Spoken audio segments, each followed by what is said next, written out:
अस्सलाम वालेकुम dear students. आज का जो हमारा लेक्चर रहेगा वो होगा लेक्चर ऑन मॉड्यूलेशन कि मॉड्यूलेशन होती क्या है। इससे पहले हमने लेक्चर्स दिए थे इस पे, यानी कि बेसिक इलेक्ट्रॉनिक्स कम्युनिकेशन क्या होती है, उसका बेसिक सिस्टम कैसे होता है। उसके बाद हमने उसकी टर्मिनोलॉजी पढ़ी थी। फिर उसके बाद हमने सिके वेव्स यानी कि रेडियो वेव प्रोपोगेशन के मूड्स पढ़े थे। उसमें हमने ग्राउंड मोड, सिके वेव मोड और स्पेस वेव मोड पढ़े थे। तो आज जो हमारा टॉपिक रहता है उसमें हम क्या क्या एक्सप्लेन करने जा रहे हैं। तो सबसे पहले मॉड्यूलेशन हम एक्सप्लेन करेंगे कि मॉड्यूलेशन होती क्या है। उसके बाद नीड ऑफ मॉड्यूलेशन, क्यों हमें इस मॉड्यूलेशन की ज़रूरत पड़ती है। फिर हमारे जो सिलेबस में है इट इज़ एम्पलीट्यूड मॉड्यूलेशन, यानी कि एम्पलीट्यूड मॉड्यूलेट कैसे हम करते हैं एक वेव को। उसके बाद कि कैसे हम बनाते हैं इस मॉड्यूलेटेड वेव को, यानी कि production of the modulated wave. उसके बाद कि जो हमें डिटेक्ट करता है, यानी कि डिटेक्शन ऑफ, यानी कि इस मॉड्यूलेटेड वेव को दोबारा डिमॉड्यूलेट करना है, यानी कि हमें वापस अपनी मैसेज ऑडियो सिग्नल मिलनी चाहिए। तो ये रहेंगे हमारे 5 टॉपिक्स आज। तो इन 5 टॉपिक्स में सबसे पहले हम एक्सप्लेन करने जा रहे हैं कि मॉड्यूलेशन होती क्या है। तो मॉड्यूलेशन एक ऐसी प्रोसेस होती है जिसमें क्या करते हैं हम, यानी कि हमारे पास जो सिग्नल होती है उसे हम किसी दूसरे सिग्नल के ऊपर माउंट करते हैं, यानी कि एक और नया प्लेटफॉर्म देते हैं जिस वजह से वो ज़्यादा डिस्टेंस ट्रैवल करे। अगर इसे समझना हो तो इसे समझाने के लिए सबसे पहले हम एक एग्जाम्पल देंगे। मान लो मेरे पास एक पेपर है, यानी कि एक शीट है मेरे पास। अगर मैं उसे थ्रो कर रहा हूँ तो वो कितने मीटर दूर जाएगा। तो अप्रॉक्सीमेटली हम कह सकते हैं 2 to 3 मीटर्स वो दूर जाएगा। तो ऐसे ही अगर मैं उसे दूर यानी कि 20 मीटर पहुंचाना है या उससे ज़्यादा दूर पहुंचाना है उस शीट को, तो उसे हम क्या करेंगे, अगर उसे हम फोल्ड करेंगे और उसमें एक स्टोन रखेंगे तो उस स्टोन को थ्रो करके हम क्या करेंगे, वो शीट हमारा यानी कि 2 मीटर से कहाँ 20 मीटर या 25 मीटर या 30 मीटर तक चला जाएगा। तो उससे पहले क्या था कि जो शीट 2 मीटर से आगे नहीं जा रहा था, यानी कि अगर मैं उसे थ्रो कर लूं, अगर मेरे पास एक शीट है, अगर मैं इसे थ्रो कर रहा हूं इस शीट को, तो ये सिर्फ 2 मीटर्स तक जाता है। बट अगर मैं उसे फोल्ड कर लूं, इसके अंदर एक स्टोन भी रख लूं, तो इसे मैंने एक नया कैरियर दिया है। तो उस स्टोन की वजह से कहां तक पहुंचेगा, 20 मीटर या 25 मीटर या 30 मीटर तक पहुंचेगा। तो उससे पहले ये शीट सिर्फ 2 मीटर तक पहुंचता था। इस स्टोन की वजह से, जो हमारी स्टोन थी, मैंने उसे कैरियर बना दिया ताकि ये इस शीट को बहुत दूर तक पहुंचा सके। तो ऐसे ही हमारे पास यहाँ पुराने ज़मानों में जब हम देखते थे तो हमारे पास कुछ मैसेजेस होती थी, जैसे हमारे पास लेटर्स होती थी, उसे हम किसी पिजन को देते थे, यानी कि कबूतर को देते थे, वो उसे दूसरी जगह तक पहुंचाता था।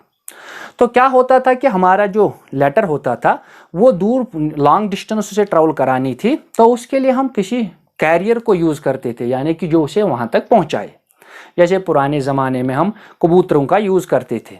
तो विथ मॉडर्नाइजेशन की वजह से क्या हुआ कि हमने जो हमारी ऑडियो सिग्नल होती है, जैसे मैं अभी बात कर रहा हूँ, तो ये 10-20 मीटर यानी कि वहाँ तक पहुँच सकती है। तो उसके बाद अगर मैं चाहता हूँ कि ये किलोमीटर्स की डिस्टेंस ट्रैवल कर ले, तो उसके लिए मुझे इसे ज़रूरत पड़ती है एक और वेव की, जिसे हम कैरियर वेव कहते हैं, या जिसकी हाई फ्रीक्वेंसी हो। उस हाई फ्रीक्वेंसी की वजह से वो वहाँ तक पहुँच जाए। तो हमें यहाँ क्या होता है, हमारे पास 2 वेव्स होते हैं। एक तो हमारी अपनी ऑडियो होगी और दूसरी हमें किसकी ज़रूरत पड़ती है, उस ऑडियो सिग्नल को दूर पहुँचाने के लिए कैरियर वेव की ज़रूरत पड़ती है।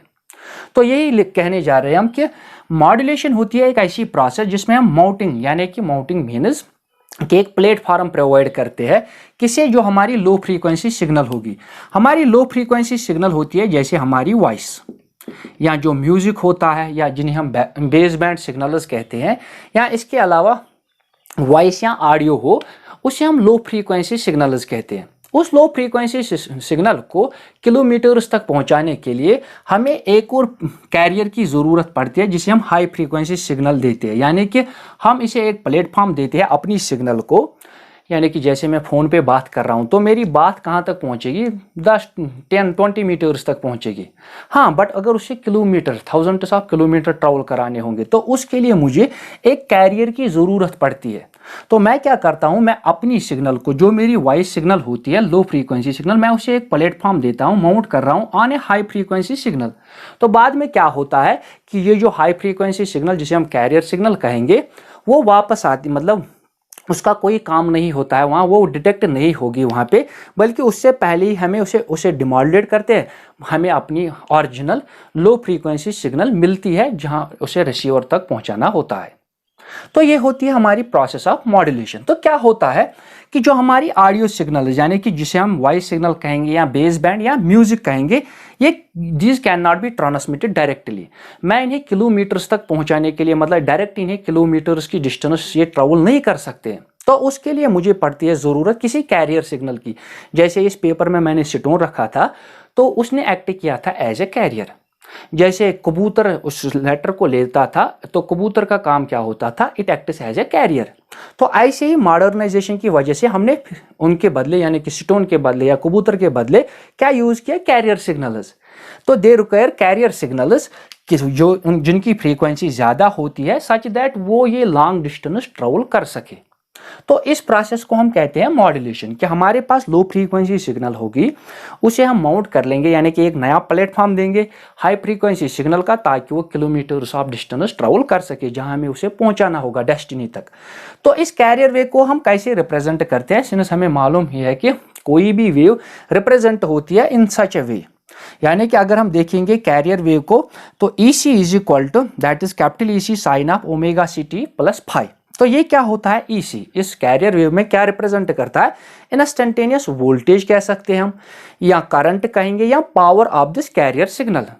इसके बाद हमारे पास होता है EC which is the amplitude of the carrier signal, and omega C which is angular frequency which is equal to, जो किसके बराबर होता है 2 पाई न्यू C, यानी कि linear frequency of the carrier signal के अगर उसमें रिप्रेजेंट करेंगे, और फाई जो होता है it is the phase of the carrier signal.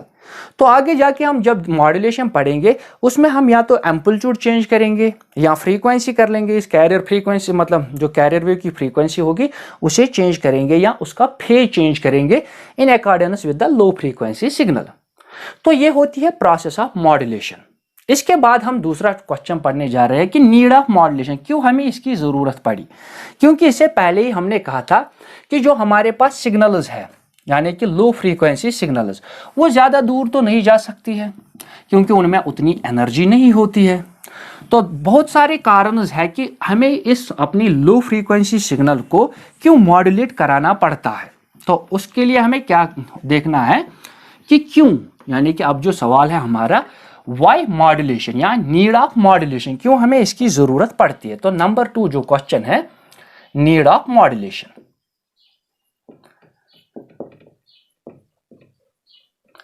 तो क्या जरूरत पड़ती है, क्यों जरूरत पड़ती है इस मॉड्यूलेशन की। हमारे पास जो सिग्नल होती है it is low frequency signal, यानी कि मेरे पास लो फ्रीक्वेंसी सिग्नल होती है, जैसे मेरी वॉइस हो या कोई भी ऑडियो हो या कोई भी बेस बैंड हो। तो इसकी जो फ्री एनर्जी होती है, यानी कि अगर हम देखेंगे इसकी energy that means E is equal to h nu. तो सिंस इसकी फ्रीक्वेंसी जो स्मॉल है तो इसकी एनर्जी भी क्या होगी, स्मॉल।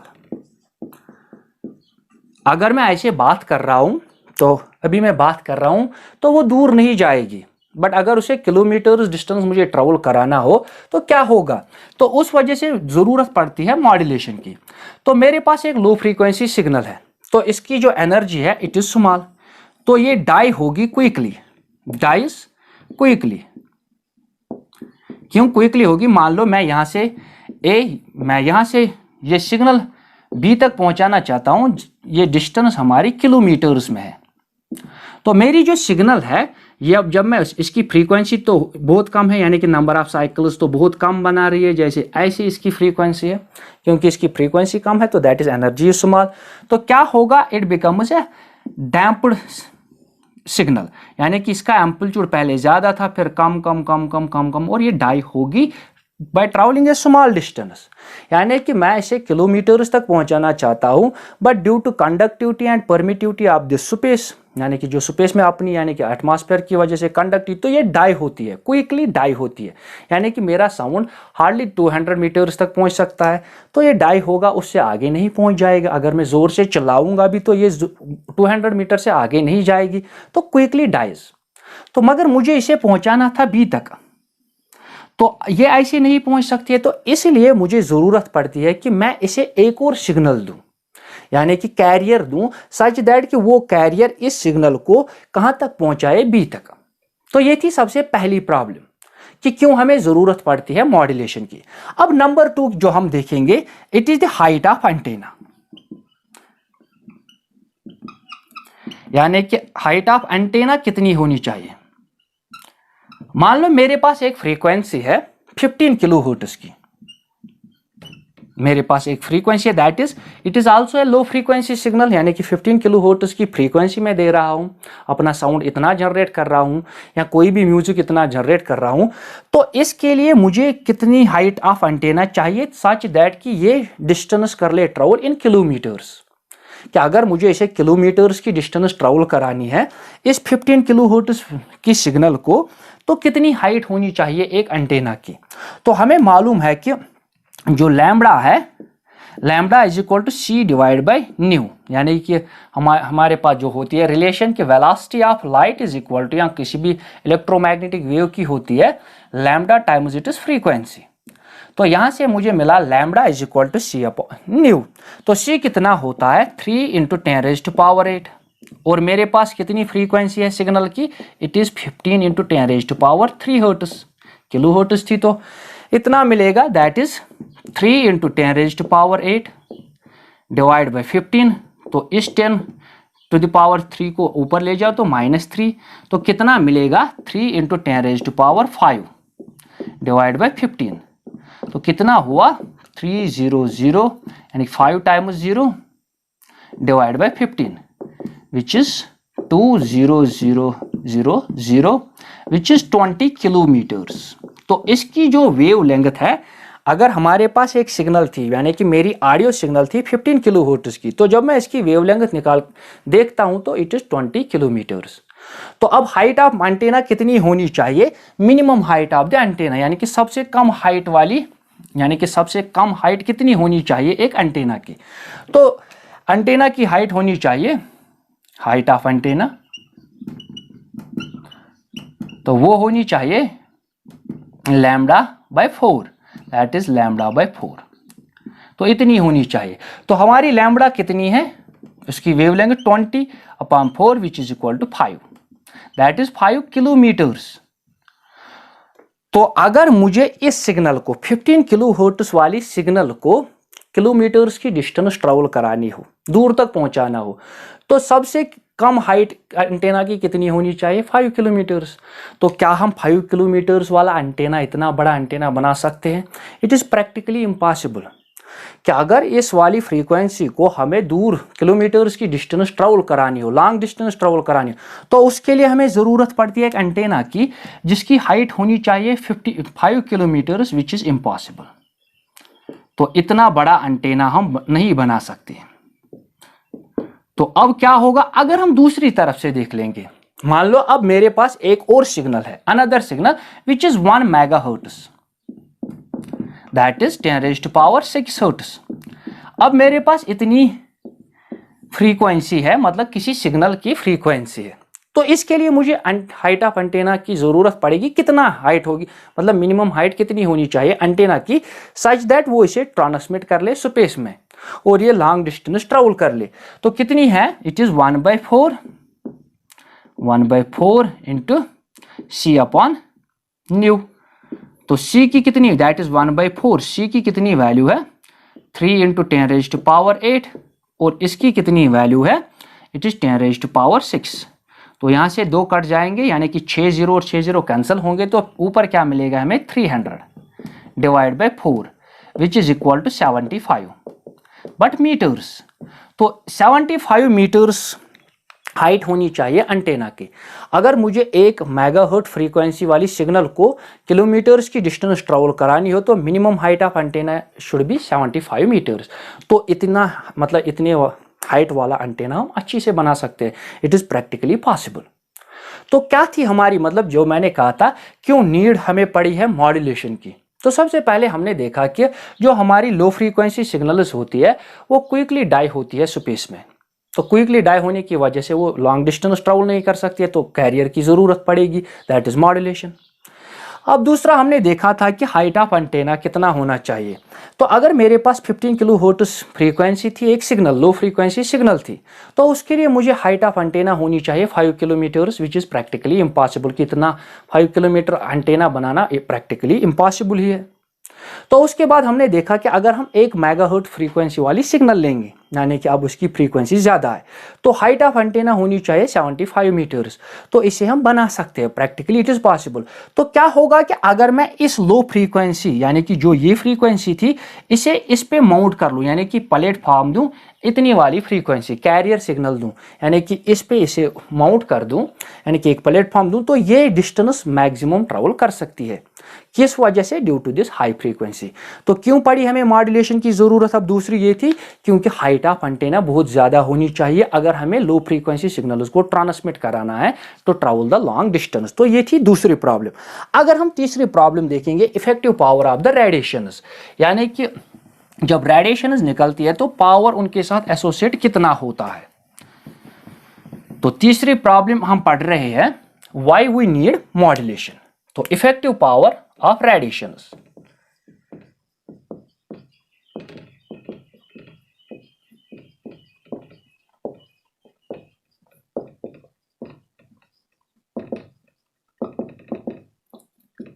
तो अगर हम सबसे पहले पावर ऑफ रेडिएशन देंगे जो डिश एंटेना हमें देता है, तो डिश एंटेना का पावर कितना होता है? पावर ऑफ डिश एंटेना अगर हम लिखेंगे, it is equal to 6 times diameter divide by lambda square.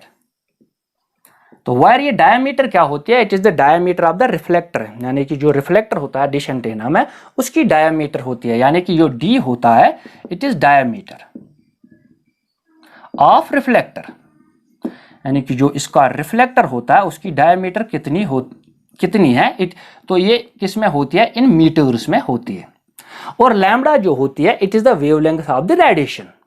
तो हम यहां से देख रहे हैं कि जो पावर है ऑफ डिश एंटेना का वो इनवर्स रिलेशन रख रहा है 1/लैम्डा स्क्वायर के साथ। तो अगर हमारी वेवलेंथ ज्यादा है तो जो इफेक्टिव पावर ऑफ रेडिएशन होगा, यानी कि जब ये एंटेना से निकल के आएंगी तो इनका पावर क्विकली डाई होगा।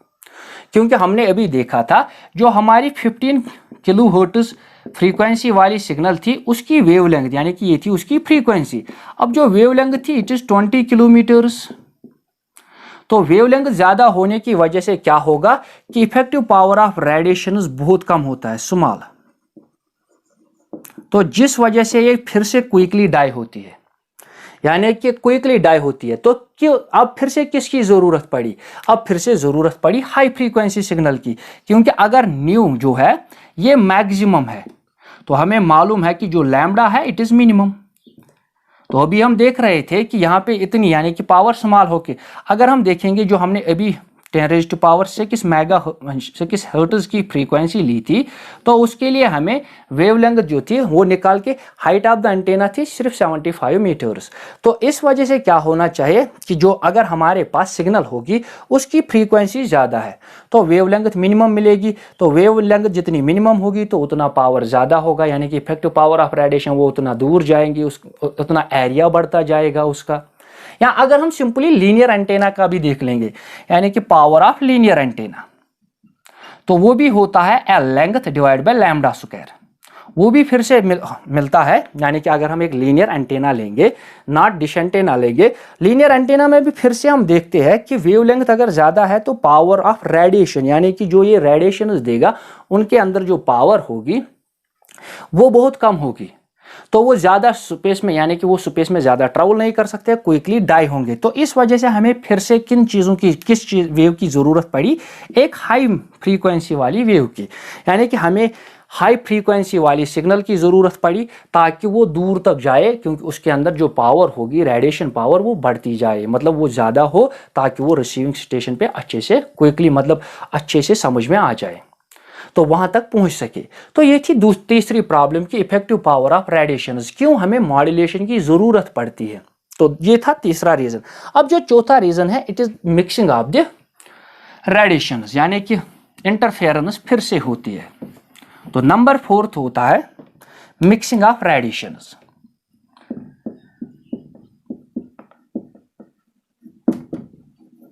तो ये जो रेडिएशन होती है ये मिक्सअप होती है, यानी कि दे शो इंटरफेरेंस। अब ये होता क्या है कि मान लो अगर हम किसी एरिया में रह रहे हैं तो उस एरिया में बहुत सारे मतलब लोग साउंड जनरेट कर रहे हैं, जैसे कुछ फोन कर रहे हैं, कुछ साउंड जनरेट कर रहे हैं, तो ये आपस में मिक्स होते हैं। यानी कि मिक्स होके अगर ये रिसीविंग स्टेशन पे पहुंच जाएंगे तो मिक्सिंग ऑफ क्या होगी, डिफरेंट रेडिएशंस होगी, तो वो रिसीवर उन्हें अच्छी तरह से डिटेक्ट नहीं कर सकता। या ऐसे भी अगर हम देख लेंगे जो हमारे पास टीवी कनेक्शंस होते हैं, जैसे केबल कनेक्शन होती है, तो एक ही केबल में कितने सारे चैनल्स आते हैं, 200, 300, 400। फिर जब भी हम रिमोट में अपना बटन देते हैं तो एक पर्टिकुलर चैनल हमें मिलती है। तो क्या होता है, यानी कि जो मिक्सिंग ऑफ फ्रीक्वेंसीज, अगर हमारे पास बहुत ज़्यादा फ्रीक्वेंसीज होंगी तो वो फ्रीक्वेंसीज मिक्सअप होती है। तो मिक्सअप होने की वजह से वो इंटरफेरेंस शो करती है, तो जब वो रिसीविंग स्टेशन पे पहुंचती है तो क्लियरली अंडरस्टूड नहीं होती है। तो इस वजह से हम क्या करते हैं कि हर एक, यानी कि जो रेडिएशन होती है, every radiation should have a particular frequency range,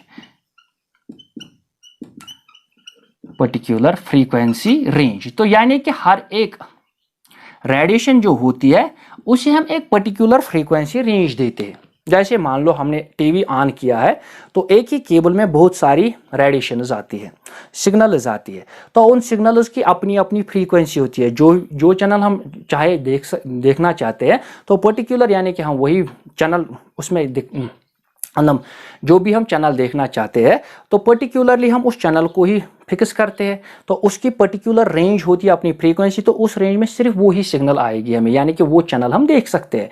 या उसके बाद अगर हम दूसरी चैनल देखना चाहते हैं तो उसकी और इसकी फ्रीक्वेंसी आपस में सेम नहीं होगी, क्योंकि अगर सेम वाली फ्रीक्वेंसीज होंगी तो वो इंटरफेरेंस शो करेंगी और रिसीविंग स्टेशन पे वो अच्छे से डिटेक्ट नहीं होंगी, बल्कि वो इंटरफेरेंस पैटर्न शो करेंगी।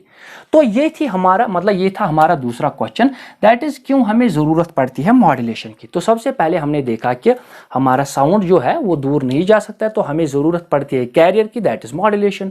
अब क्यों जरूरत पड़ रही है मॉड्यूलेशन की, तो 4 रीजंस थे। सबसे पहले रीजन था कि वो हमारी ऑडियो सिग्नल्स क्विकली डाई होती है, तो दूर पहुंचाने के लिए उनके लिए एक कैरियर चाहिए।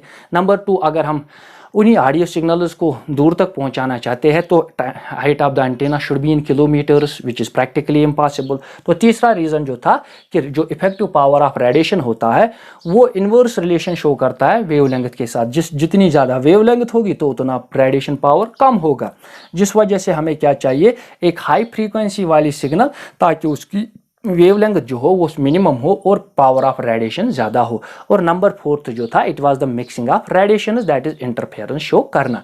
इसके बाद हमारे पास अब 3 टाइप्स के मॉड्यूलेशन हो सकते हैं, यानी कि हमारी जो ऑडियो सिग्नल है उस ऑडियो सिग्नल और जो हमारी कैरियर सिग्नल है उस कैरियर सिग्नल के 3 पैरामीटर्स हम चेंज कर सकते हैं। या तो कैरियर सिग्नल का एम्पलीट्यूड चेंज कर लो अकॉर्डिंग टू द हमारी जो बेस बैंड सिग्नल होगी या वॉइस सिग्नल होगी या लो फ्रीक्वेंसी सिग्नल होगी, उसका एम्पलीट्यूड और उसका एम्पलीट्यूड चेंज कर लो तो मिलेगी एम्पलीट्यूड मॉड्यूलेशन। अगर फ्रीक्वेंसी चेंज कर लेंगे तो मिलेगी फ्रीक्वेंसी मॉड्यूलेशन। अगर फेज चेंज कर लेंगे तो मिलेगी फेज मॉड्यूलेशन।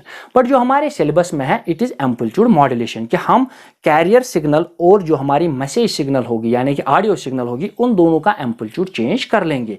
तो पहले मैं यहाँ डेफिनेशन लिख के रखता हूँ, थोड़ी सी मैथमेटिक्स करके रखता हूँ ताकि आपको अच्छे से अंडरस्टैंड हो। तो अब हम एक्सप्लेन करने जा रहे हैं एम्पलीट्यूड मॉड्यूलेशन। तो एम्पलीट्यूड मॉड्यूलेशन मैंने कहा था कि 3 टाइप्स के होंगे, मतलब या फ्रीक्वेंसी मॉड्यूलेशन होगी या एम्पलीट्यूड मॉड्यूलेशन होगी या फेज मॉड्यूलेशन होगी। तो हमारा जो सिलेबस में टॉपिक है इट इज़ एम्पलीट्यूड मॉड्यूलेशन, यानी कि मेरे पास एक ऑडियो सिग्नल है यानी कि जिसे मुझे मॉड्यूलेट करना है। तो मॉड्यूलेट सिग्नल को मैं डिनोट कर रहा हूँ EM इज इक्वल टू, यानी कि इंस्टेंटेनियस, ये होता है इंस्टेंटेनियस वोल्टेज या करंट किसका, हमारी ऑडियो सिग्नल का, जिसे हमें मॉड्यूलेट करना होगा यानी कि मॉड्यूलेटिंग सिग्नल। तो इसका अपना एम्पलीट्यूड होगा EM साइन ओमेगा MT, यानी कि जो इसकी एंगुलर फ्रीक्वेंसी होगी हमारी मैसेज सिग्नल की, जो ऑडियो या वॉइस या बेस बैंड है। ऐसे ही हमारे पास कैरियर सिग्नल है, मैंने 2 सिग्नल्स ली, यानी कि इस सिग्नल को इस पे माउंट करना है कैरियर सिग्नल को। तो ये क्या था, EC, it is the instantaneous voltage और करंट किसका होता है, कैरियर वेव का। उसका अपना एम्पलीट्यूड होगा, उसकी अपनी फ्रीक्वेंसी होगी। तो क्या करना होता है, हमारे पास तो एक कैरियर सिग्नल है और हमारे पास एक मॉड्यूलेटिंग सिग्नल है, तो इन दोनों को मिला के हमें एक मॉड्यूलेटेड सिग्नल बनानी है। तो इन दोनों को अगर हम मिलाएंगे तो हमें मिलनी चाहिए एक मॉड्यूलेटेड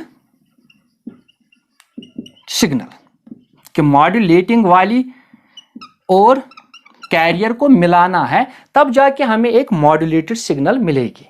तो अभी हम पढ़ा रहे हैं डेफिनेशन। तो क्या कहा मैंने कि the process of changing the amplitude, क्योंकि हमने लिखा पहले ही एम्पलीट्यूड मॉड्यूलेशन है, तो एम्पलीट्यूड चेंज करना है, किसका करना है, कैरियर वेव का। तो यानी कि एम्पलीट्यूड ऑफ कैरियर वेव ये है ईसी, इसे चेंज करना है in accordance with the low frequency signal, यानी कि इसको चेंज करना है कैरियर वेव की एम्पलीट्यूड को in accordance with the message signal, जो हमारी मॉड्यूलेटिंग सिग्नल होगी। तो इन दोनों को हम मिलाएंगे तो हमें मिलेगी एक एम्पलीट्यूड मॉड्यूलेटेड वेव। तो कैसे मिलाएंगे, लेट हम ऐसे मिला रहे हैं कि हमारे पास एक सिग्नल है, जब हमने कैरियर सिग्नल और मॉड्यूलेटिंग सिग्नल को मिलाया हमें मिली एक मॉड्यूलेटेड सिग्नल। तो मॉड्यूलेटेड सिग्नल का इंस्टेंटेनियस वैल्यू यानी कि उसकी वोल्टेज या करंट ई से डिनोट करेंगे। तो इसका एम्पलीट्यूड यानी कि कैरियर वेव का एम्पलीट्यूड क्या कर लेंगे, किसके साथ माउंट कर लेंगे, मैसेज सिग्नल के साथ, यानी कि instantaneous value of the modulating signal. तो उन दोनों को मिलाया into sine of omega C T, यानी कि angular frequency of the carrier wave. अब इससे क्या होगा, क्या उसकी यानी कि जो कैरियर वेव की अपनी फ्रीक्वेंसी है ओमेगा सी, क्या इस पर कोई असर पड़ता है ड्यू टू दिस मॉड्यूलेशन। अगर हम एम्पलीट्यूड मॉड्यूलेशन कर रहे हैं तो क्या ऑरिजिनल जो हमारी कैरियर सिग्नल है उसकी फ्रीक्वेंसी पे कोई असर पड़ता है, नो, इस पे कोई असर नहीं पड़ता है, क्योंकि हम सिर्फ एम्पलीट्यूड को वैरी करा रहे हैं according to our modulating signal. But इसके अलावा क्या होता है कि जब हम ये एक्सप्रेशन देखेंगे तो ये इसके अलावा एक तो हमें वापस मिलेगी कैरियर फ्रीक्वेंसी, इसके अलावा दो और फ्रीक्वेंसियां हमें मिलती है, तो उन्हें हम देखेंगे कि कैसे वो निकल के आती है। तो अब हमने इन दोनों को मिलाया है, यानी कि instantaneous value of this modulated signal क्या होगा, E C plus E M into sine of omega C into T. तो फिर से लिख रहे हैं ई सी, इसके बाद प्लस ई एम के बदले क्या लिखेंगे, E M amplitude of this modulating signal, तो इसका वैल्यू यहाँ रख लो E M sine omega M T, तो मल्टीप्लाई क्या है sine of omega C into T. तो फिर से क्या ई सी को बाहर निकाल दो, तो ई सी बाहर निकल के आएगा तो यहाँ रहेगा 1 प्लस ई एम, तो इसे डिवाइड होगा क्योंकि अगर बाद में हम इसे मल्टीप्लाई करेंगे तो it is E C plus E C E M into E C और ई सी कैंसिल हो जाएगा, into sine of omega M into T into sine of omega C into T. But जो ये factor यहाँ पे हमें मिलता है ई एम बाई ई सी, इसे हम डिनोट करते हैं एम ए से, which is known as modulation index. तो बाद में जो आखिर पे मैं कहूँगा इस मॉड्यूलेशन इंडेक्स पे इसकी मतलब इंपॉर्टेंस क्या होती है इन मॉड्यूलेशन, वो हम बाद में देख लेंगे। तो इसके बाद हमें मिली यहाँ से ये फिर से E इज इक्वल टू, तो इसके बदले क्या लिखेंगे ए सी, ये बाहर ही है अभी 1 प्लस, तो ई एम बाई ई सी के बदले हमने लिखा modulation index into sine of omega M into T sine of omega C into T, फिर से यूज़ किया वही। तो अब इसे ई सी को इसे मल्टीप्लाई कर लो, तो ई यानी कि जो मॉड्यूलेटेड वेव की इंस्टेंटेनियस वैल्यू है वो होगी amplitude of the carrier wave plus modulation index amplitude of the carrier wave sine of omega C omega M into T sine of omega C into T. अब यहाँ पे हमें एक sign ए और साइन बी मिलता है, तो इसके बदले यूज कर लो अप्लाई साइन ए के बदले 1/2 cos of B minus A minus cos of B plus A. तो अगर हम इसे थोड़ा सिंपलीफाई करेंगे कि कैसे हमें वापस मिलती है अपनी कैरियर फ्रीक्वेंसी की सिग्नल, और इसके अलावा और दो फ्रीक्वेंसियां हमें कैसे मिलती है, तो E लिखेंगे instantaneous value of the modulated signal is equal to E C, but जो ये sine of omega C T ये इसके साथ भी मल्टीप्लाई में आएगा, यहाँ पे हमने यानी कि यहाँ जो वैल्यू आएगा E is equal to E C, तो ये इसके साथ भी मल्टीप्लाई है, that is sine of omega C T plus अब ये मिलेगा हमें यहाँ से E C M A sine of omega M T into sine of omega C into T. तो क्या मिलेगा हमें यहाँ से E C sine of omega C T plus M A E C divide by 2। तो अब यहाँ से ये यूज कर रहा हूँ साइन ए और साइन बी के बदले, तो 1/2 बाहर निकाल दिया, तो इसके बदले क्या लिखूं कॉस ऑफ बी के बदले omega C minus omega M, ये होगा माइनस मिलेगा यहां से मुझे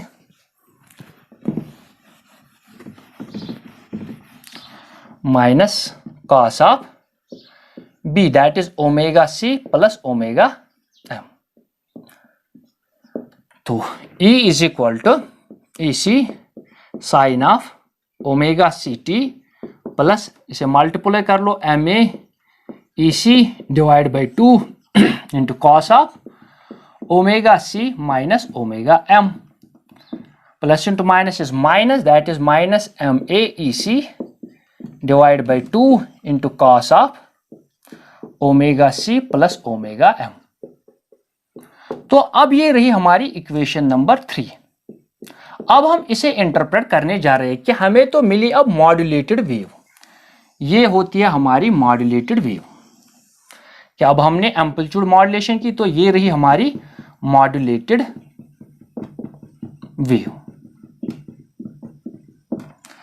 नाउ ये हमारे पास अब मॉड्यूलेटेड वेव है, तो इसमें हमें कितनी फ्रीक्वेंसी, पहले अगर हम देखेंगे तो it is equivalent to summation of 3 sinusoidal waves, यानी कि ये रही एक साइनोसाइडल वेव, दूसरी साइनोसाइडल, तीसरी साइनोसाइडल। तो जो हमारी मॉड्यूलेटेड सिग्नल होती है किसके बराबर होती है, इक्विवेलेंट टू समेशन ऑफ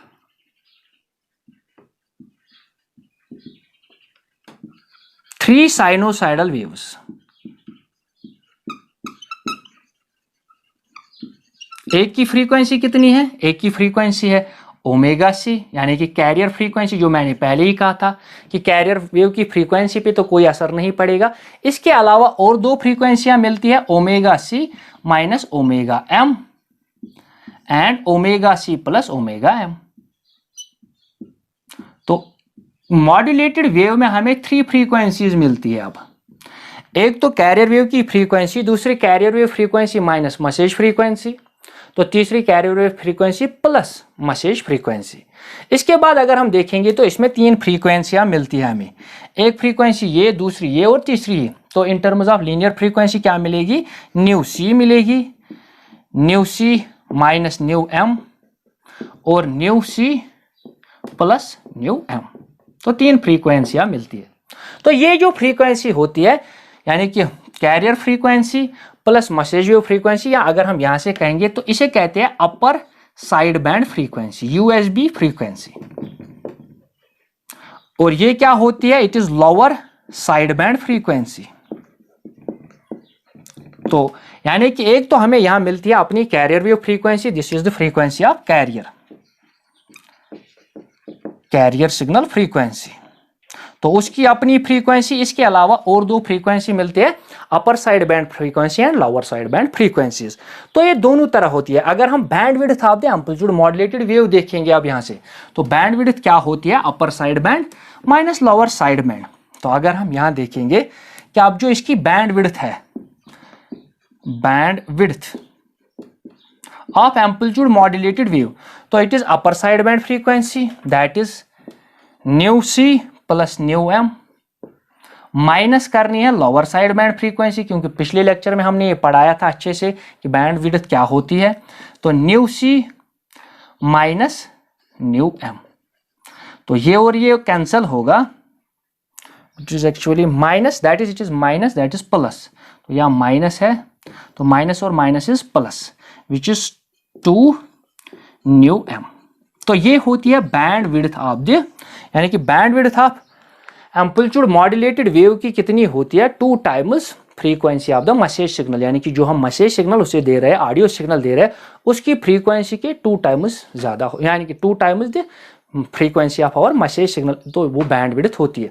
अब अगर हम इसे ग्राफ में प्लॉट कर लेंगे या ऐसे भी देखेंगे, सिंस जो हमारी फ्रीक्वेंसी होती है carrier frequency, it is very high, और जो साइड बैंड फ्रीक्वेंसियां हमें मिल रही है, दीज आर आल्सो इक्विवेलेंट, यानी कि उसे हम कंपेयर कर सकते हैं, because this is greater than this frequency but this is smaller than this frequency. तो ये भी कंपेयर होती है, यानी कि अपर साइड बैंड फ्रीक्वेंसी और लोअर साइड बैंड फ्रीक्वेंसी किसके करीब होती है, वो भी कैरियर फ्रीक्वेंसी के करीब होती है, यानी कि ये इसे दोनों साइड में मिलती है। तो अगर हम यहाँ एक ग्राफ प्लॉट कर लेंगे एम्पलीट्यूड और फ्रीक्वेंसीज का, that is amplitude frequency graph, यहां से न्यू लेंगे और यहां से एम्पलीट्यूड, तो हमें मिलती है एक कैरियर वेव फ्रीक्वेंसी और इसके अलावा हमें मिलती है और 2 फ्रीक्वेंसियां, that is upper side band frequency which is this, which is equal to nu C plus nu M, और एक लोअर बैंड फ्रीक्वेंसी मिलती है which is nu C minus nu M.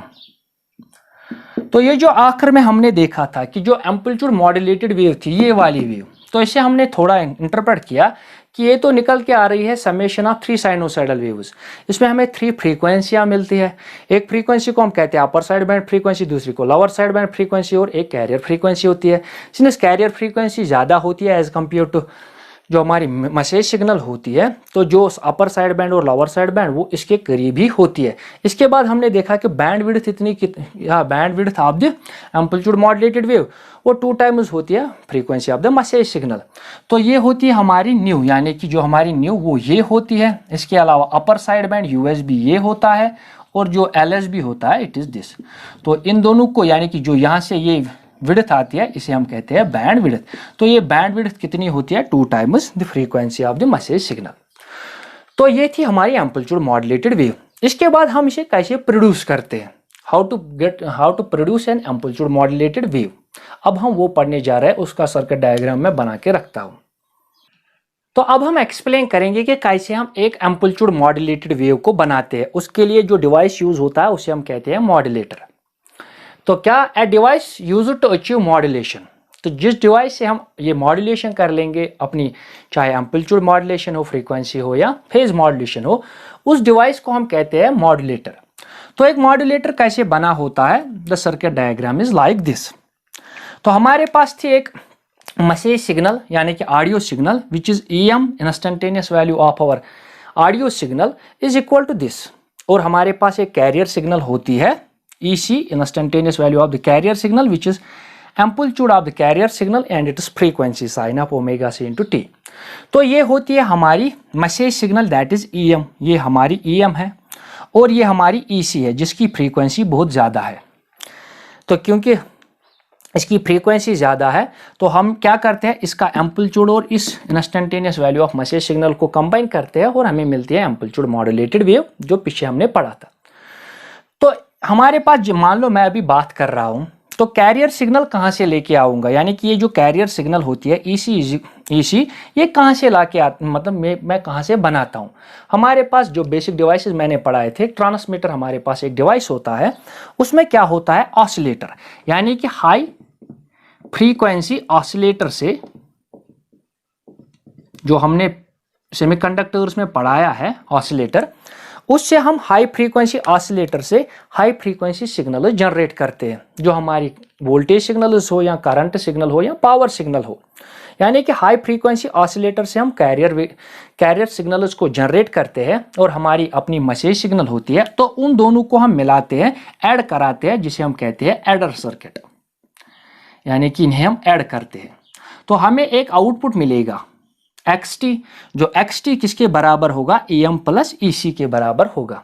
तो जो हमारा XT होगा, XT इज इक्वल टू वो होगा EM प्लस EC,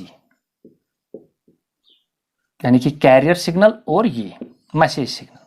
तो इन दोनों को ऐड करके एक स्क्वायर डिवाइस में दो, जैसे कि स्क्वायर डिवाइस में ही क्यों, हमारे पास रिलेशंस होते हैं दैट इज लीनियर रिलेशन। जैसे हम ओम्स लॉ देखते हैं V is equal to RI, तो एक लीनियर रिलेशन होती है। बट जो हमारी सिग्नल इस वक्त है इट इज फ्लक्चुएटिंग सिग्नल, तो इसमें 2 कंपोनेंट्स है, तो हमें लीनियर लॉ की जरूरत नहीं पड़ेगी, यानी कि जो हमें डिवाइस की जरूरत पड़ेगी वो स्क्वायर डिवाइस होना चाहिए, क्योंकि हमारा इनपुट इस वक्त फ्लक्चुएटिंग है। तो ये स्क्वायर डिवाइस होता क्या है, स्क्वायर डिवाइस एक ऐसा डिवाइस होता है जिसका आउटपुट प्रोपोर्शनल, यानी कि इसका आउटपुट जो है it should be proportional to the square of the input, यानी कि जो यहाँ से हमें करंट मिलेगा या वोल्टेज मिलेगी आउटपुट पे, यहाँ पे वो किस पे डिपेंड करेगी, स्क्वायर ऑफ द इनपुट, यानी कि जो हमारा आउटपुट होगा Y, तो Y is equal to some constant beta x of t plus some constant gamma x square t। तो जो हमारा आउटपुट होगा इस स्क्वायर डिवाइस से, तो स्क्वायर डिवाइस क्या होता है, स्क्वायर डिवाइस एक ऐसा डिवाइस होता है जो प्रोपोर्शनल होता है स्क्वायर ऑफ द इनपुट। तो इनपुट हमारा x ऑफ t थी, तो x of t linear, x of यानी कि x square t in quadratic that is square. तो ये इस अपना आउटपुट ऐसे देगा, यानी कि वो डिवाइस जिसका आउटपुट प्रोपोर्शनल हो स्क्वायर ऑफ द इनपुट पे। तो कौन करता है इसका काम, यानी कि डिटेक्टर डायोड होता है सुकैरला डिवाइस, या फील्ड इफेक्ट ट्रांजिस्टर जो होते हैं वो भी सुकैरला डिवाइस ही होते हैं। उसके बाद जो ये आउटपुट मिलेगा सुकैरला डिवाइस से, उसे हम देते हैं किसको, फिल्टर सर्किट को। यानी कि अब हमने क्या किया, पहले इस एक्स यानी कि एक्स ऑफ टी, तो इन दोनों को मिलाया, EM प्लस EC को मिलाया तो हमें मिली ये वेव, यानी कि जिसमें दोनों यानी कि फ्लक्चुएटिंग, जिसमें हमारे पास क्या है, जो ये ऊपर सिग्नल है it is our message signal. तो इसे माउंट कर दिया हमने इस हाई फ्रीक्वेंसी सिग्नल को, जिसे हम कहते हैं EC, that is carrier signal. इन दोनों को मिला के हमें मिली एक एम्पलीट्यूड मॉड्यूलेटेड वेव। तो ये ऐसे, यानी कि जब हमने इन दोनों को मिलाया सुकैरला डिवाइस में पास किया तो हमें मिली ये एम्पलीट्यूड मॉड्यूलेटेड वेव। तो हमने बना दिया कौन सी, यानी कि पहले इन्हें ऐड किया, फिर एक सुकैरला डिवाइस को दे दिया, तो सुकैरला डिवाइस ने इन्हें ऐड करके यानी कि उसका आउटपुट जो है वो इस शक्ल का आउटपुट होगा। उसके बाद हम इसे फिल्टर सर्किट को देते हैं। तो फिल्टर सर्किट का काम क्या है, यहाँ पे फिल्टर सर्किट हमारे पास होते हैं, जैसे डायोड और कैपेसिटर को लेंगे, डायोड और रेजिस्टर को लेंगे, या कैपेसिटर और इंडक्टर को लेते हैं, दीज आर फिल्टर सर्किट्स। तो ये फिल्टर सर्किट रेजोनेंस पे होता है, यानी कि ये उन फ्रीक्वेंसी को अलो करेगा, किस फ्रीक्वेंसी को, ओमेगा सी, कैरियर फ्रीक्वेंसी को अलो करेगा, omega C plus omega M यानी कि अपर साइड बैंड फ्रीक्वेंसी को अलो कर लेगा, और लोअर साइड बैंड फ्रीक्वेंसी को अलो कर लेगा। तो ये इन तीन फ्रीक्वेंसीज को अलो कर लेगा, बाकी जो भी फ्रीक्वेंसीज होंगी उन्हें ये ब्लॉक कर देगा। तो इस तरह से यहाँ से आउटपुट होके ये फ्रीक्वेंसी मिली, तो हमें मिली ये amplitude modulated wave. But during this process, इस प्रोसेस में क्या होता है कि जो हमारी सिग्नल होती है EM मैसेज सिग्नल जो है, उसमें पावर लॉस होता है, क्योंकि उसे पहले ऐड होना पड़ता है, फिर सुकैरला डिवाइस में, फिर फिल्टर्स में, तो उसका पावर लॉस होता है।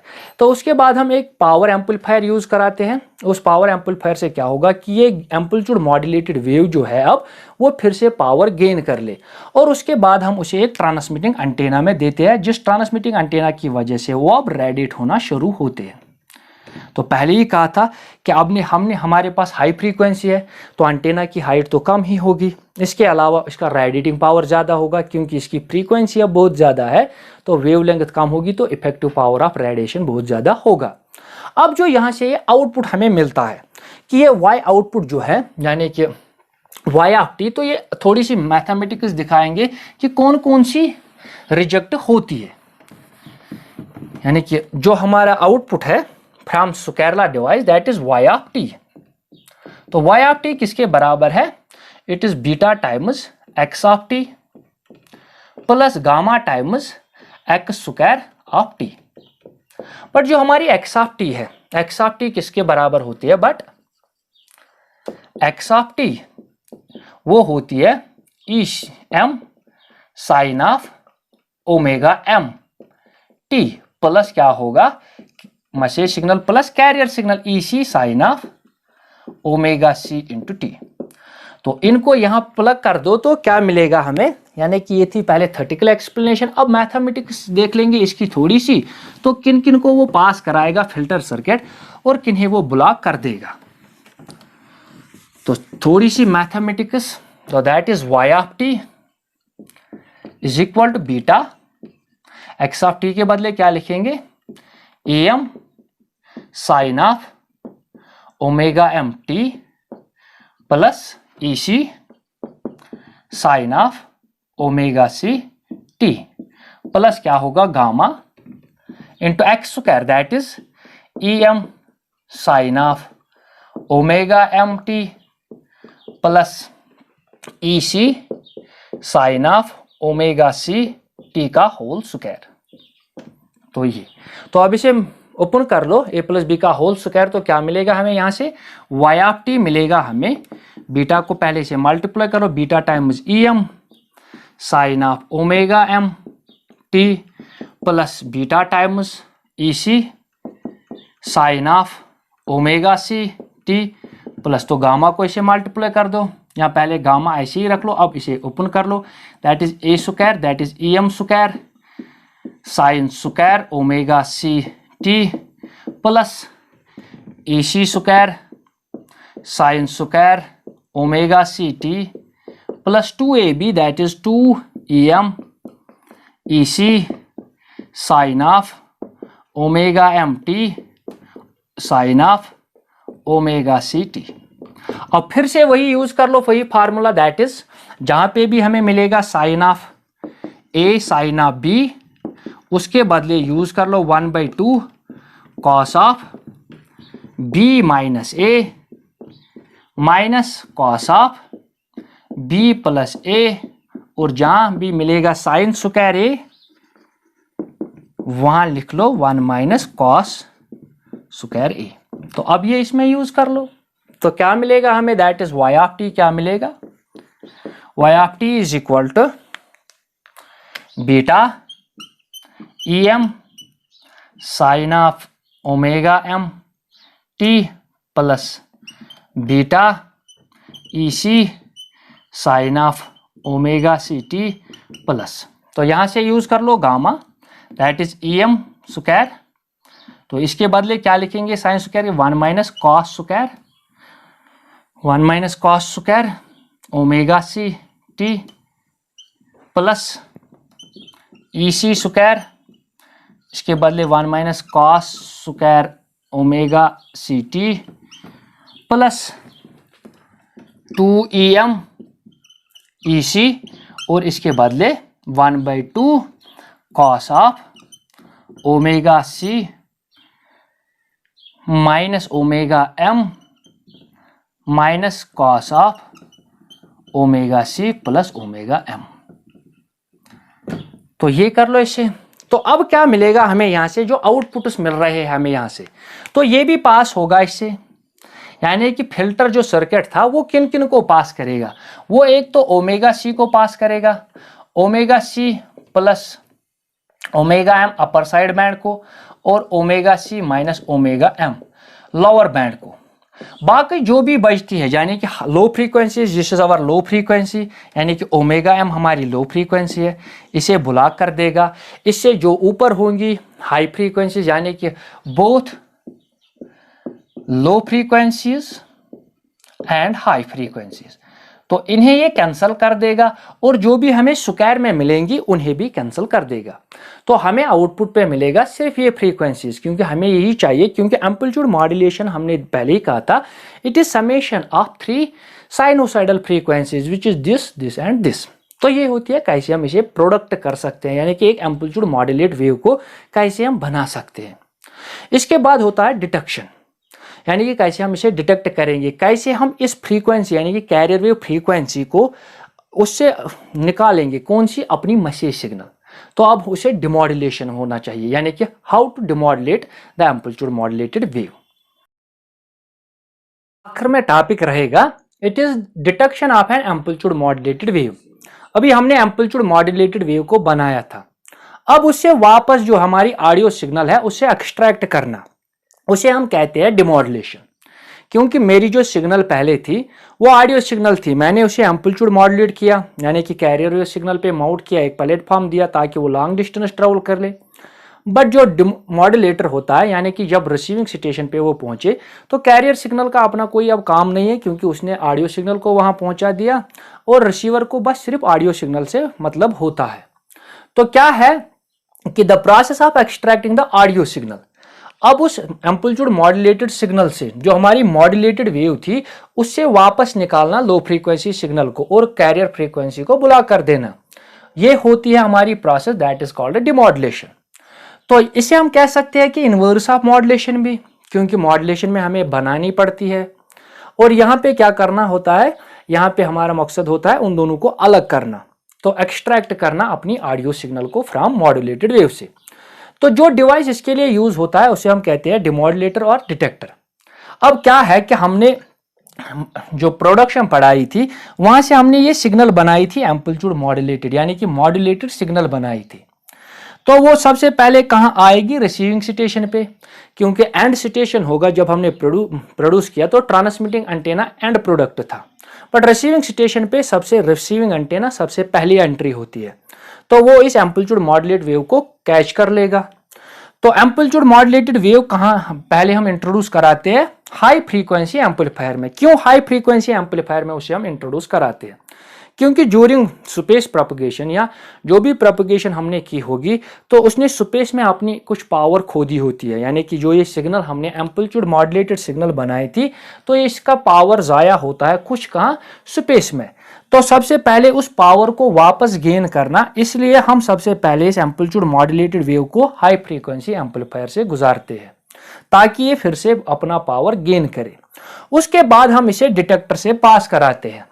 तो डिटेक्टर के बाद क्या होगा, अभी मैं डिटेक्टर को अच्छे से पढ़ाऊंगा कि क्या क्या होता है डिटेक्टर में, कैसे हम इसे वहां से निकाल सकते हैं। तो डिटेक्टर के बाद हमें एक ऑडियो फ्रीक्वेंसी सिग्नल मिलती है, यानी कि अपनी ऑडियो सिग्नल वापस मिलती है। मगर उस ऑडियो सिग्नल को उसके बाद हम फिर से एक एम्पलीफायर में पास कराते हैं, क्योंकि ड्यूरिंग दिस प्रोसेस ये फिर से पावर लॉस करेगी ताकि आउटपुट में जो हो वो क्लियर हो, यानी कि जो मुझे मैसेज भेजनी थी या जो मैंने बात की थी वो रिसीवर या डेस्टिनी तक अच्छे से पहुंचे, फिल्टर होके पहुंचे। इसीलिए हम उसे फिर से एम्पलीफाई करते हैं। बस इसका काम होता है, यानी कि इसका काम होता है कि जो लॉस हुआ था पावर ऑफ रेडिएशन का, कहाँ पे, चाहे ग्राउंड वेव के जरिए थी या स्पेस वेव के जरिए थी या स्काई वेव के जरिए थी, उसमें से जो पावर उसे लॉस हुआ था वो हाई फ्रीक्वेंसी एम्पलीफायर उसे गेन कराएगा। डिटेक्टर हमें एक्सट्रैक्ट करके देगा, ये अब हम पढ़ेंगे। जब हमें ऑडियो फ्रीक्वेंसी सिग्नल वापस मिली उसे थोड़ा एम्पलीफाई फिर से करते हैं ताकि उसका जो पावर लॉस हुआ होगा या उसमें जो कमियां रह गई थी वो आउटपुट में क्लियर हो सके। इसके बाद जो अब हमारा डिवाइस रहता है जिसे हम कहते हैं डिमॉड्यूलेटर और डिटेक्टर। तो अब ये होता क्या है, असल में ये होता क्या है, इसकी सर्किट डायग्राम हम बनाएंगे और फिर एक्सप्लेन करेंगे कि क्या असल में होता है ये। तो अब जो डिटेक्टर होता है, यानी कि डिटेक्टर या डिमॉड्यूलेटर होता है, असल में क्या होता है, वो एक ट्रांसफार्मर होता है, उसके साथ एक डायोड कनेक्टेड होता है, एक कैपेसिटर और एक लोड रेजिस्टर जहां से हम आउटपुट ऑब्टेन करते हैं। तो डायोड मैंने अच्छे से पढ़ाया है, यानी कि डायोड एज एन रेक्टिफायर। तो यहां तक कि यानी कि transformer plus this diode is called rectifier. इसके अलावा इसमें मैंने अब कैपेसिटर भी इंट्रोड्यूस किया, तो ये कैपेसिटर ये इंडक्टर का काम करेगी। तो ये फिल्टर सर्किट भी होता है, यानी कि जो हमारा डिटेक्टर होता है, डिटेक्टर क्या होता है, डिटेक्टर होता है हमारा एक रेक्टिफायर, इसके अलावा होता है प्लस फिल्टर सर्किट। तो ये फिल्टर सर्किट प्लस रेक्टिफायर होता है। तो मैंने पहले ही कहा था, यानी कि जो डायोड एज एन रेक्टिफायर पढ़ाया था उसमें मैंने पहले ही कहा था कि इसका जो अपना प्रिंसिपल होता है कि जो ये डायोड होगा, यानी कि डायोड कब कंडक्ट करता है, diode conducts when it is forward biased. जब हम इसे फॉरवर्ड बायस करते हैं, यानी कि प्रॉपर बायसिंग देते हैं, फॉरवर्ड बायसिंग, दैट इज कि जो पी टर्मिनल होगा उसे पॉजिटिव के साथ ज्वाइन करना है, पॉजिटिव टर्मिनल ऑफ बैटरी के साथ, और जो एन होगा उसे कनेक्ट करना होता है नेगेटिव टर्मिनल ऑफ बैटरी के साथ। तो तब जाके ये डायोड कंडक्ट करता है। अदरवाइज क्या होगा, अगर रिवर्स बायसिंग होगी तो रिवर्स बायसिंग में क्या होगा, डज नॉट कंडक्ट, यानी कि अगर अब पी को हमने नेगेटिव से कनेक्ट किया और एन को पॉजिटिव के साथ कनेक्ट किया तो वो कंडक्ट नहीं करेगा। इसे अच्छे से समझना हो तो हमने, यानी कि इसका एक अच्छा लेक्चर दिया है डायोड एज एन रेक्टिफायर, वो अच्छे से पढ़ना, तो तब जाके ये समझ आएगा। यानी कि हमारे पास जो इनपुट सिग्नल है it is this signal, amplitude modulated signal. तो ये एम्पलीट्यूड मॉड्यूलेटेड सिग्नल यहाँ ट्रांसफार्मर जिसकी प्राइमरी कॉइल ये है और ये दिस इज सेकेंडरी कॉइल।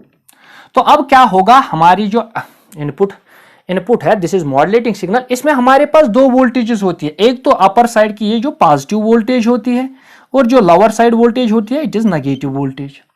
तो क्या होगा कि जब ये सिग्नल एम्पलीट्यूड या जो ये मॉड्यूलेटेड सिग्नल है ये यहां पहुंच गई सेकेंडरी कॉइल में, तो जब पॉजिटिव साइकिल पहुंचेगा तो upper side it becomes positive and this becomes negative. यानी कि जब ये साइकिल पहुंचेगा, क्या कर रहे हैं हम, हमारे पास this is our message signal, तो जब ये साइकिल पहुंचेगा यानी कि पॉजिटिव साइकिल, तो अपर साइड क्या होगा, पॉजिटिव, और जो लोअर साइड है इट इज नेगेटिव। तो क्या हुआ, it P is connected with the positive terminal, तो P किसके साथ है, पॉजिटिव टर्मिनल के साथ, और जो N है वो किसके साथ है, it is connected with the negative terminal. तो डायोड क्या है, it is in forward biasing mode. तो P पॉजिटिव के साथ, यानी कि P terminal of this diode is connected with positive terminal and N जो है it is connected with the negative terminal. तो डायोड कंडक्ट करेगा, बट ये किस हाफ को भेजेगा, तो ये सिर्फ इस हाफ को भेजेगा, यानी कि ये सिग्नल्स, यानी कि हमारी EM मैसेज सिग्नल और जो ये कैरियर सिग्नल है EC इसका आधा तो भेज देगा। बट अगले हिस्से में क्या होगा, जब ये नेगेटिव साइकिल पास होना शुरू होगा तो ये अब क्या बनेगा, अब ये नेगेटिव बनेगा और ये बनेगा पॉजिटिव। तो अब क्या हुआ, जब ये नेगेटिव हुआ तो अब नेगेटिव साइकिल में क्या होगा, it becomes negative and it becomes positive. तो अब P किसके साथ जुड़ा है, इट इज नेगेटिव टर्मिनल के साथ, और जो N है it is connected with the positive terminal. तो क्या होगा कि अब डायोड किस में है, रिवर्स बायसिंग मोड में है, तो डज नॉट कंडक्ट। तो ये जो ये आधा साइकिल, यानी कि ये नीचे वाला cycle, that is negative voltage या नेगेटिव करंट या नेगेटिव पावर, तो ये रेक्टिफायर इसे पास नहीं होने देगा, यानी कि डायोड इसे पास नहीं होने देगा। अब हमारे पास बचता क्या है, अब हमारे पास अब कैरियर सिग्नल है, कैरियर सिग्नल उसका हाफ है, और हमारी जो मैसेज सिग्नल है अभी वो बची हुई है। अब इसके बाद क्या होता है, सिंस अगर ये डायोड से रेक्टिफायर से पास होके आई, तो अब फिर से क्या है, हमारे पास अब है EM प्लस और EC का कुछ कंपोनेंट, यानी कि कैरियर सिग्नल के कुछ आधा कंपोनेंट तो हमारे पास अवेलेबल है। अब इन ECs को, यानी कि कैरियर सिग्नल को इस ऑडियो सिग्नल से हमें एक्सट्रैक्ट करना है, यानी कि निकालना है। तो क्या होगा कि जब ये आउटपुट यहां से निकलेगा तो ये आउटपुट आ जाएगा कैपेसिटर के थ्रू। तो कैपेसिटर हमें मालूम है कि जो कैपेसिटर की अपनी कैपेसिटिव रिएक्टेंस होती है XC, यानी कि कैपेसिटिव रिएक्टेंस वो किसके बराबर होती है, 1/2π nu into C, that is the capacitance. But हमारे पास 2π इट इज कांस्टेंट है, तो ये कैपेसिटर है, that is capacitance is fixed.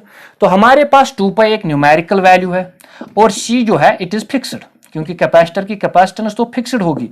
अब रहा हमारे पास x new, that is frequency. तो क्या होगा, क्योंकि this is the capacitive reactance, यानी कि अपोजिशन जो शो करेगा कैपेसिटर किनको, इन सिग्नल्स को।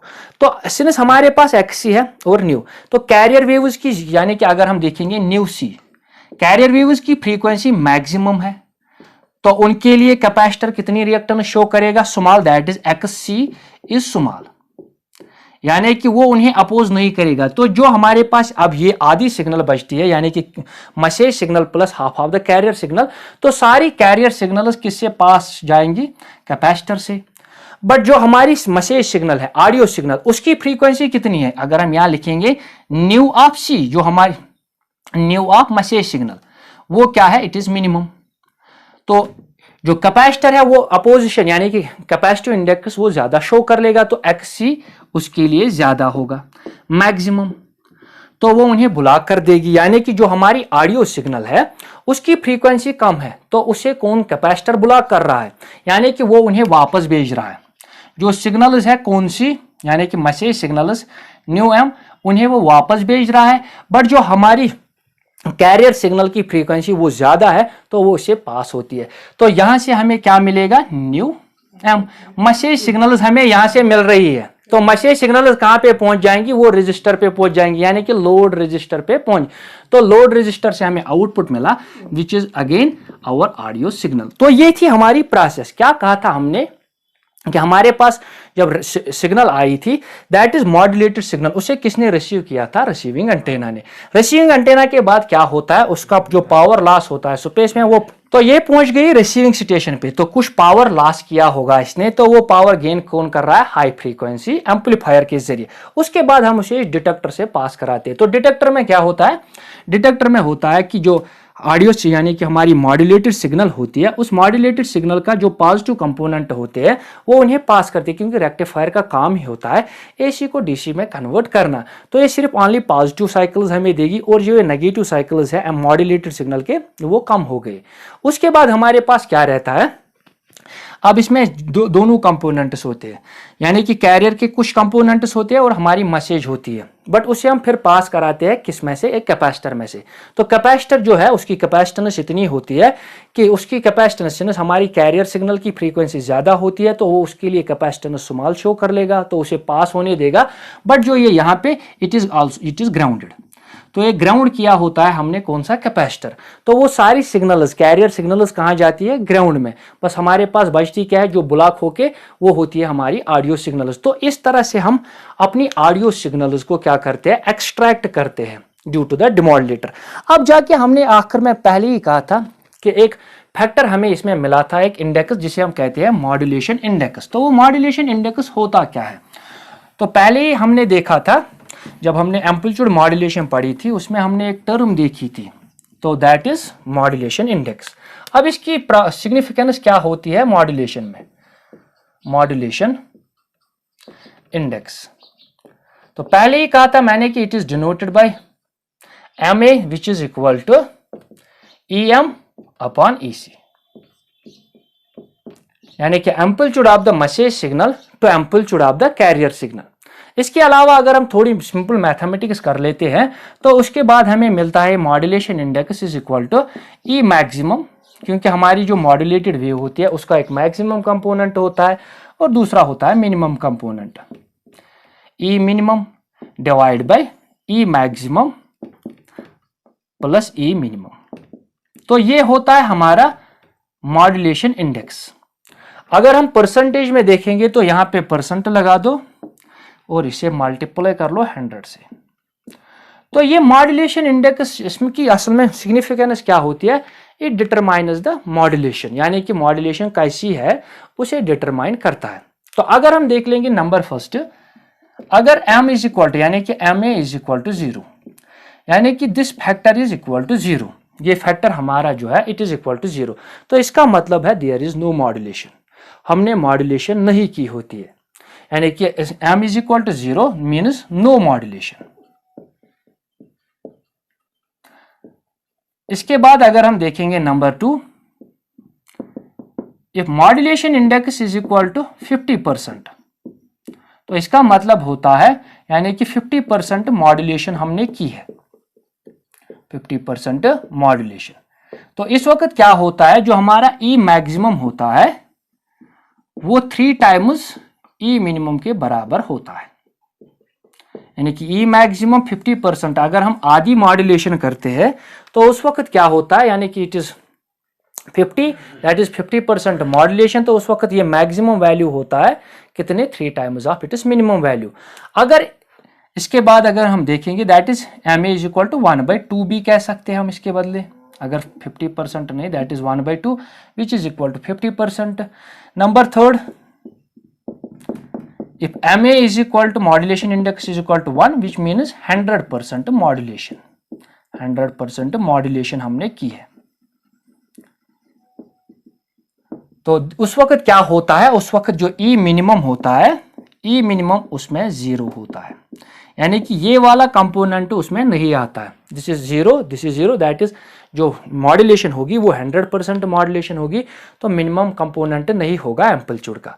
इसके बाद नंबर 4 अगर हम देखेंगे यहाँ पे, तो नंबर 4 होता है if ma is greater than, modulation index is greater than 1, तो इसका मतलब होता है ओवर मॉड्यूलेशन,